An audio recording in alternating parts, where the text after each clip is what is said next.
Amis joueurs, bonjour, j'espère que vous allez bien, je suis ravi de vous retrouver pour cette nouvelle vidéo sur la chaîne, c'est toujours Thomas, on est sur Il était un jeu. Je vous retrouve pour vous parler des derniers jeux que j'ai pu tester à la maison, et aujourd'hui c'est une thématique particulière avec un auteur très célèbre dans le domaine du jeu de société, un auteur international qui sort énormément de jeux. Cet auteur-là, c'est Rainer. Je sais pas comment le dire, alors je préfère vous l'écrire juste ici. Et d'ailleurs, ben voilà, c'est 4 jeux qui sont sortis récemment sous la bannière de différents éditeurs que je vais vous proposer de découvrir.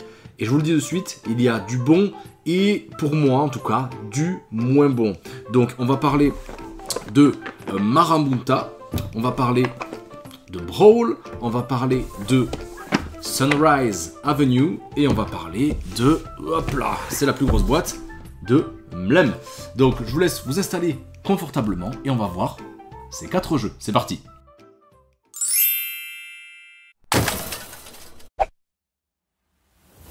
Et le premier jeu dont on va parler, eh bien j'ai bien envie de vous parler moi de Sunrise Avenue. Sunrise Avenue, c'est édité chez Gigamix, c'est de 2 à 4 joueurs à partir de 8 ans. Il y a marqué 45 minutes, on a fait plusieurs parties à 3, ça n'a duré que 20. Donc voilà, faites attention à chaque fois que les temps sont évoqués sur les boîtes de jeux. Sunrise Avenue, c'est un peu dans, on va dire, un aventurier du rail, mais en version un petit peu urbaine. Pourquoi? Car c'est un jeu déjà avec un plateau, et sur lequel on va essayer de disposer petit à petit, un peu comme les trains qu'on pouvait mettre dans les aventuriers du rail. Ici, ce sera des habitations, des bâtiments qu'on va pouvoir disposer, essayer d'agrandir des quartiers, et aussi d'ériger des bâtiments le plus haut possible. Pour cela, eh bien, on a des cartes qu'on a en main avec différentes couleurs. Ces couleurs-là, ce sont les couleurs qui sont représentées aussi sur le plateau. Et en commençant par la partie centrale, eh bien, à son tour de jeu, soit je vais piocher des cartes, soit eh bien, je vais pouvoir dépenser des cartes. Et en fonction des cartes que j'aurai dépensées, eh bien, je pourrai poser un ou plusieurs bâtiments sur la case donnée. Tout ça va dépendre du nombre de cartes de la couleur donnée que je vais pouvoir dépenser sur une case donnée. Donc imaginons que je veux mettre du rouge, et bien si j'ai 2 ou 3 cartes rouges, disons que j'en ai 3, et bien je vais pouvoir disposer 3 bâtiments sur la prochaine case rouge, et on va multiplier le chiffre sur le petit dé, la petite face de dé qu'il y a sur le plateau, je vais multiplier le nombre de cartes par le chiffre qu'il y a marqué, tout simplement. Et je vais pouvoir continuer pendant mon tour à me déposer comme ça, petit à petit. Mais j'aurai bien sûr plus trop de cartes, donc au prochain tour je vais peut-être piocher, sachant que quand je réalise cette action là, j'ai le droit à une pioche gratuite aussi. Si je souhaite me déplacer un peu plus, ou peut-être bloquer les adversaires aussi, car on devra respecter des règles d'adjacence à chaque fois, c'est-à-dire que les prochains bâtiments qui pourront être posés, ça sera des bâtiments forcément adjacents à d'autres, pas forcément les siens, donc on va pouvoir se bloquer. Et on pourra, si on le souhaite, eh bien mettre un petit parc, moyennant une carte qu'on défaussera aussi. Et on va se déplacer un petit peu comme ça reste très très chill finalement ce jeu. Pas vraiment de grosse stratégie, c'est quand même un jeu extrêmement familial. Ce qui est le petit twist qu'on pourrait trouver, donc c'est justement ces bâtiments dont on vient de parler. Le matériel, il est plutôt sympa aussi à manipuler, et chaque couleur, chaque joueur va avoir des bâtiments différents, donc ça c'est vrai que c'est plutôt sympa. C'est pas en bois, c'est en plastique, on fait avec. Mais là où le petit twist aussi qui arrivera en fin de partie, c'est que en fonction des quartiers, il y a 2 types de quartiers qui sont diagonalement séparés en diagonale. Eh bien, on va pouvoir scorer de manière différente. Un, ça sera en fonction de celui qui aura les bâtiments le plus haut possible. En cas d'égalité, on passera à un étage inférieur, etc.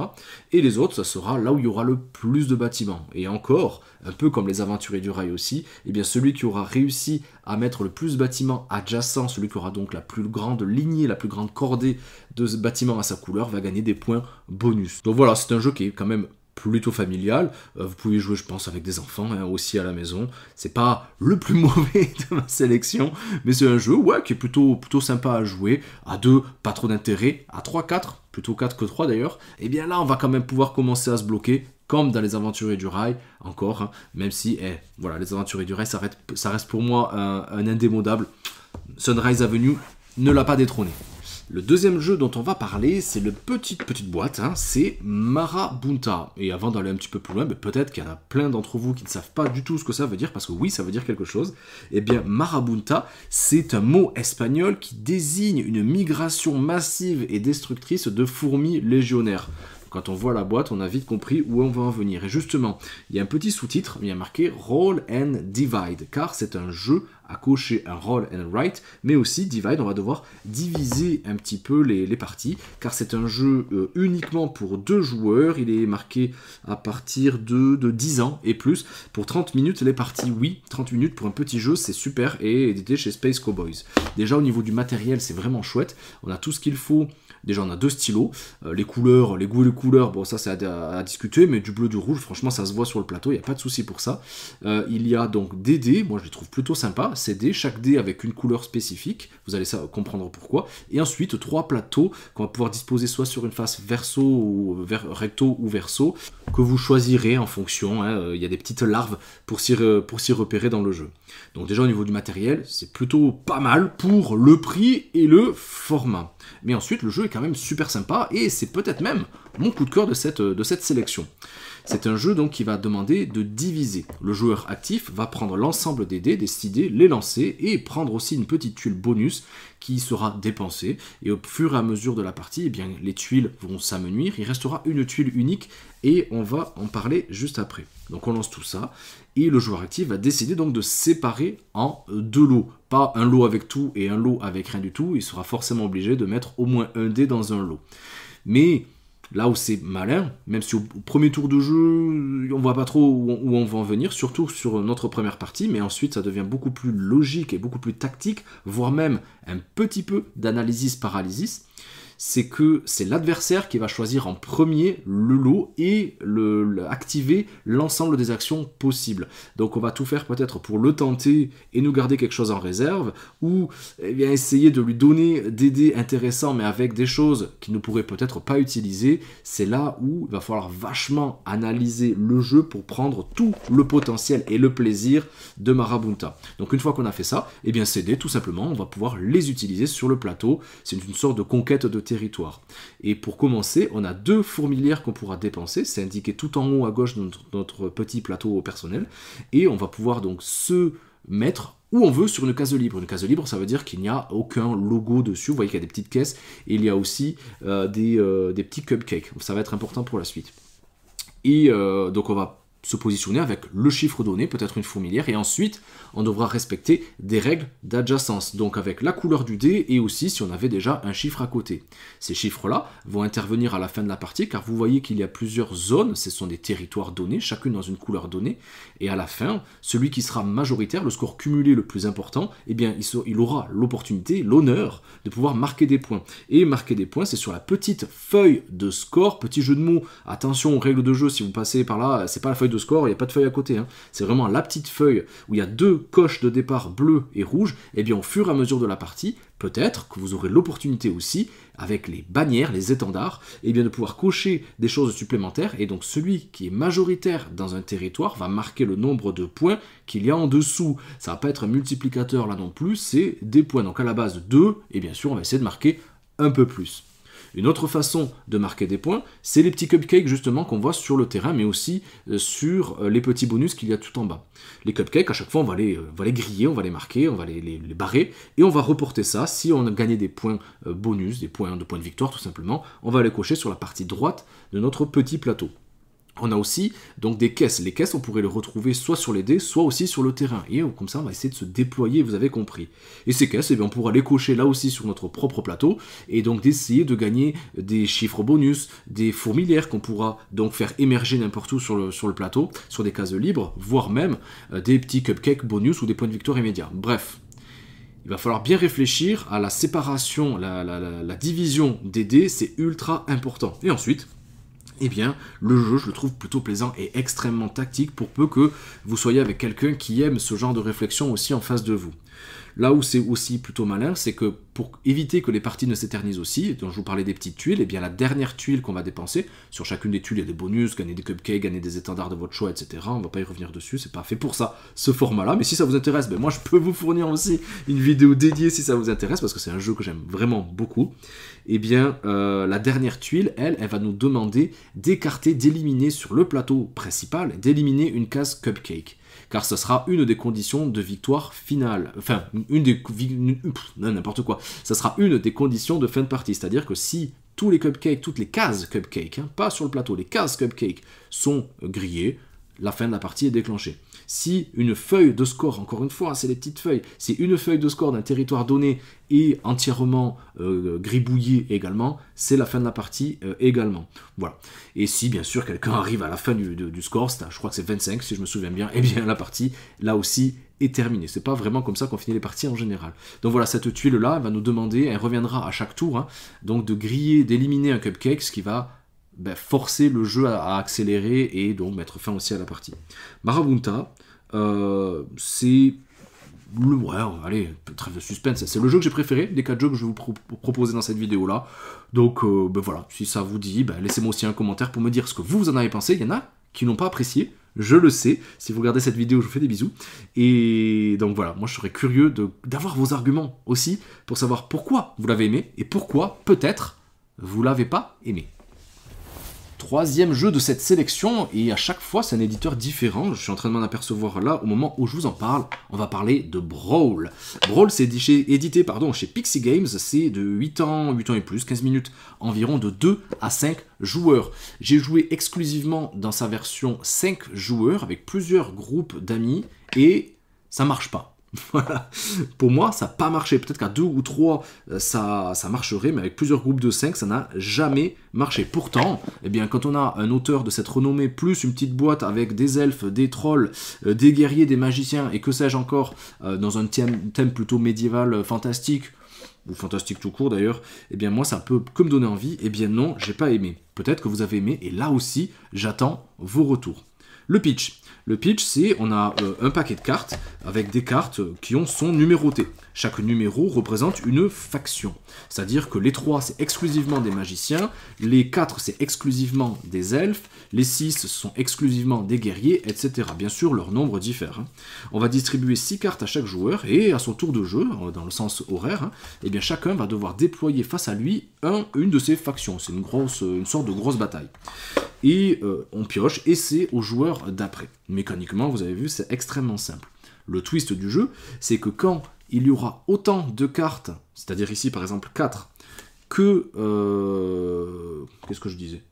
Oui, c'est ça. Quand il y aura autant de cartes que le chiffre annoncé, en fonction des cartes qu'il y aura sur l'ensemble, devant l'ensemble des joueurs, eh bien, la bataille est remportée par ce groupe-là, et donc chaque joueur qui aura joué, par exemple ici, un 4, va pouvoir le mettre de côté, le sécuriser d'une certaine façon, et on défaussera l'ensemble des cartes qui avaient été jouées, et on repart jusqu'à que la pioche est épuisée. Donc bien sûr, les magiciens, ici le chiffre c'est 3, ce sera peut-être plus facile à jouer que des 7, mais ils feront marquer, eux, beaucoup plus de points. Le pitch, il est là.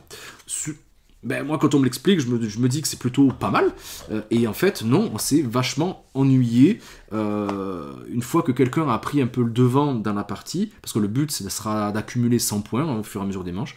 Et bien, une fois que quelqu'un a pris le devant, c'est extrêmement difficile de pouvoir lui prendre des points, de pouvoir grappiller des points pour lui arriver ne serait-ce qu'à sa hauteur, parce qu'à chaque fois qu'on va scorer, lui aussi, souvent, va scorer aussi. Donc on va se suivre comme ceci, mais de manière parallèle, et donc... c'est peut-être un petit peu joué d'avance. En tout cas, encore une fois, moi j'ai joué que à 5. Mais petits jeux comme ça, une sorte de jeu d'ambiance, de jeu de cartes, jeu de défausse comme ça, on se dit que il faut jouer à nombreux. Et bien finalement, c'est peut-être pas la configuration idéale. Mais j'ai pas trouvé grand monde maintenant pour jouer avec moi. Donc voilà. Le pitch, vous l'avez. Il y a une petite variante qui ramène un peu plus de peps. Moi, je vous conseille vraiment d'y jouer dès le départ. C'est des cartes forteresses qui vont mettre une condition particulière pour la manche à venir. Par exemple, je vous parlais des magiciens, et avec le chiffre 3, ça sera très facile de jouer ces cartes-là. Et donc de gagner des points avec ceci, des petits points, eh bien les magiciens ne pourront pas être joués pendant cette manche. Ou alors, pour essayer de sécuriser les cartes, il faudra qu'il y ait le nombre de cartes requis, 3, 4, 5, 6, 7, plus 2. Peut-être qu'il y aura d'autres... Voilà, il y a une vingtaine de cartes comme ça qui vont mettre des conditions différentes pour chacune des manches. Mais même avec ça, eh bien, ça n'a pas marché. Moi... j'ai fait un peu la tronche, et mes amis, donc plusieurs, on est une quinzaine finalement à avoir testé le jeu, ils ont eu le même sentiment que moi. J'attends, encore une fois, vos retours pour me dire ce que vous en avez pensé. Le jeu aussi, ça peut c'est fait pour ça, hein. Il y a des jeux qui plaisent à certains, qui ne plaisent pas à d'autres. Encore une fois, c'est en toute subjectivité que je vous parle, c'est vraiment mon avis. Objectivement, c'est un bon produit, subjectivement, je trouve pas ça dingo. Voilà, donc je vous laisserai vous faire votre propre avis. Ah oui, tiens, je reviens aussi, juste parce que j'avais posté ça initialement en story sur Instagram, la qualité des cartes, elles sont un peu friables dans cette version-là, c'est une erreur de prod, donc quand il sera en boutique, ça sera absolument pas ces cartes-là, a priori c'est l'éditeur qui me l'a dit, Pixie Games, que je remercie d'ailleurs pour cette boîte presse, vous voyez, je suis pas obligé de dire que du bien des jeux aussi qu'on peut recevoir, hein. Les cartes, elles, devraient être de bien meilleure facture. Et le dernier jeu dont on va parler, c'est le jeu le plus gros, le jeu, un jeu, mais là aussi que j'apprécie beaucoup, c'est Mlem Space Agency. On va pas revenir sur l'auteur, c'est toujours le même, hein, vous avez compris. Édité chez Rebel Studio, je crois que c'est distribué par Asmodee. C'est parce que là, je sais pas, c'est un jeu que moi j'ai acheté tellement j'avais trouvé finalement que la DA, moi ça me plaît beaucoup. Hein. De 2 à 5 joueurs, 8 ans et plus, 30 à 60 minutes les parties. Ça dépendra énormément des configurations que vous mettrez en place pendant votre jeu, mais aussi des joueurs autour de la table. C'est un jeu de stop ou encore prise de risque, mais aussi avec pas mal de choses, notamment de la majorité, gagner des points, tenter les choses, etc. Nous sommes tous des, je crois que c'est des chastronautes. Chastronautes, c'est pas moi qui le dis, c'est dans les règles de jeu. Donc nous sommes des chastronautes. Chaque joueur donc incarne un chat, une couleur pour le jeu de société donc. Son équipage, tous les équipages ont les mêmes caractéristiques. On a 8 personnages, 8 chats, chacune avec une caractéristique précise. Ça sera représenté par des petits jetons. Je ne vais pas revenir en détail là-dessus, peut-être sur certains. Le but du jeu, ça sera d'essayer de suivre ou pas l'ascension spatiale de notre vaisseau. Est-ce qu'on suit le capitaine ou est-ce qu'on descend du vaisseau pour essayer de glaner quelques petits points. C'est un stamp ou encore qui rappellera évidemment Celestia, mais je lui préfère énormément celui-ci, vous allez comprendre pourquoi. Ici, on lance des dés, il n'y a pas de carte, on lance des dés. Au début, on a l'intégralité des dés, et on va se déplacer en fonction de la position de notre fusée initiale. Au début, on a certains dés qu'on va pouvoir utiliser, et on va devoir séparer les dés en lots. Les lots de 1, les lots de 2, les lots de 3, les lots de 4, les lots de 5. Je crois pas qu'il y ait des 5 d'ailleurs, non, je crois pas qu'il y ait de 5. Et aussi les petites flammes. Et en fonction de la case sur laquelle est notre fusée, on va pouvoir utiliser un de ces lots, voire tous. Et si on n'a aucun dé demandé par cette case-là, on explose. Si on explose, on revient à la case départ. On va avancer notre petit curseur malus qui va définir aussi le nombre de fois qu'on pourra échouer avant de mettre fin à la partie. Mais la seconde façon de mettre fin à la partie, c'est si un joueur a pu déposer l'intégralité de ses 8 chats. Oui, Simon, si tu passes par là, moi, même 8, je le fais comme ça. C'est une petite référence à d'autres vidéos avec Simon Dupastin. Où j'en étais.